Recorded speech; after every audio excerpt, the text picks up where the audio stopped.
floated on the ebb of that river into the mystery of an unknown earth.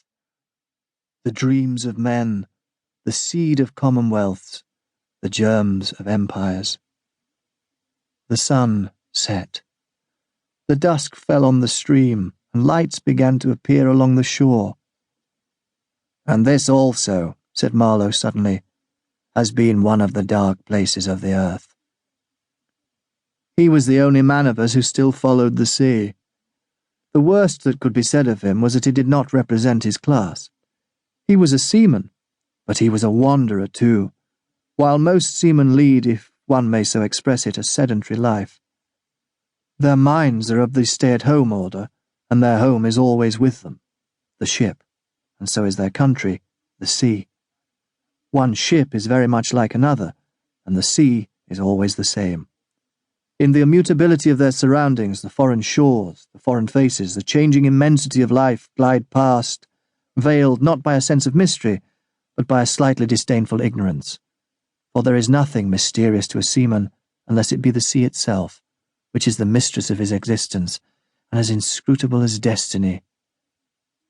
For the rest, after his hours of work, a casual stroll or a casual spree on shore suffices to unfold for him the secret of a whole continent, and generally he finds the secret not worth knowing. The yarns of seamen have a direct simplicity, the whole meaning of which lies within the shell of a cracked nut.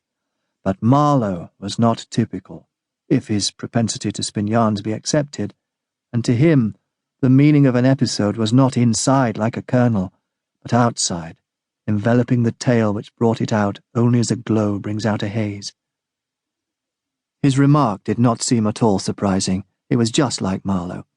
It was accepted in silence. No one took the trouble to grunt even, and presently he said very slow, "I was thinking of very old times, when the Romans first came here, 1900 years ago, the other day. The darkness was here yesterday. Imagine the feelings of a commander of a fine, what do you call them, trireme in the Mediterranean, ordered suddenly to the north. Imagine him here, the very end of the world, a sea the colour of lead, the sky the colour of smoke, a kind of ship about as rigid as a concertina, going up this river with stores or orders or what you like, sandbanks, marshes, forests, savages, precious little to eat, fit for a civilized man, nothing but Thames water to drink. No Falernian wine here, no going ashore. Here and there a military camp lost in a wilderness, like a needle in a bundle of hay. Cold, fog, tempests, disease, exile and death. Death, skulking in the air, in the water, in the bush. They must have been dying like flies here. They were men enough to face the darkness. And perhaps he was cheered by keeping his eye on a chance of promotion to the fleet at Ravenna by and by, if he had good friends in Rome and survived the awful climate. Or think of a decent young citizen in a toga coming out here in the train of some prefect or tax-gatherer or trader even to mend his fortunes, land in a swamp, march through the woods, and in some inland post feel the savagery, the utter savagery, that closed round him. All that mysterious life of the wilderness that stirs in the forests, in the jungles, in the hearts of wild men. There's no initiation either into such mysteries. He has to live in the midst of the incomprehensible, which is also detestable, and it has a fascination, too, that goes to work upon him." He paused.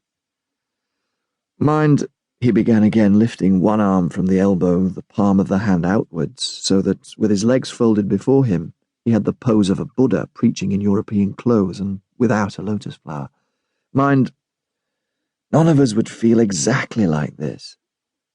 What saves us is efficiency, the devotion to efficiency, but these chaps were not much account, really. They were no colonists.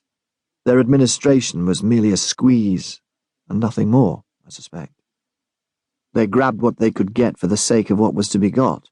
It was just robbery with violence, aggravated murder on a great scale, and men going at it blind, as is very proper for those who tackle the darkness.